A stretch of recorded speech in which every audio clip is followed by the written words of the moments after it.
Now I'm going to break it down so that to help you understand non-value added. And I like the way I have this set up because it breaks the waste down into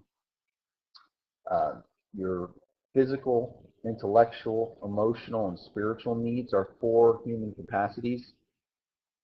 And I try to give examples for each one. And then the middle circle will represent the waste that I'm trying to describe, the specific type.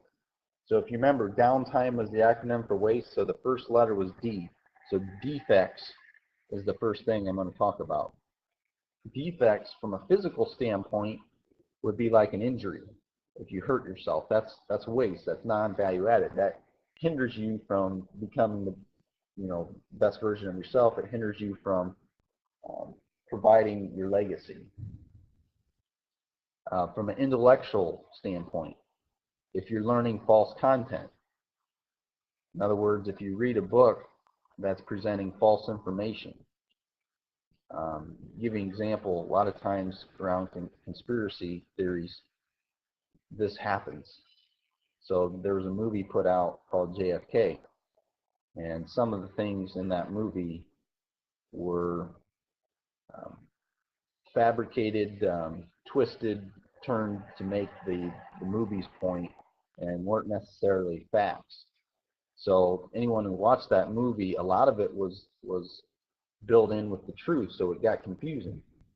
But what happens is that you're learning false content. That's a waste, because it's making you make conclusions that are not true. Emotionally, when we do selective listening, and whenever someone's talking to us and we only hear what we want to hear, we're not understanding them. We're not seeking to understand. So that's a waste. From a spiritual standpoint, when you ignore your conscience, when you know something's wrong, but you do it anyways. You look at that candy bar and look at it and say, well, I shouldn't eat it because it's not good for me, but I still do it. That's a defect. That's non-value added. The next non-value added waste is overproduction. From a physical standpoint, overproduction would be overeating, just eating more than your body needs. That's an example of waste. From an intellectual standpoint, we a lot of times have plenty of time to study for the materials we learn in school. But I know several people, and I've been guilty myself on occasion, when we do exam cramming. We try to learn all of the chapter the night before the test. And what happens is our short-term memory helps us figure it out, and we may get a good grade. But long-term, our ability to keep that knowledge is basically gone. So that's why exam cramming is a waste. It doesn't help us long-term.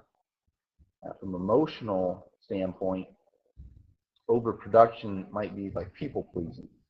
In other words, people keep asking you to do things. Some of them may not be even meaningful to you, but you do them anyways. You just keep doing the things. You become consumed by doing whatever people ask you to do, even if it doesn't go towards your higher purpose. That's why that's a waste. People-pleasing is a waste. Spiritual. Talking without the walking.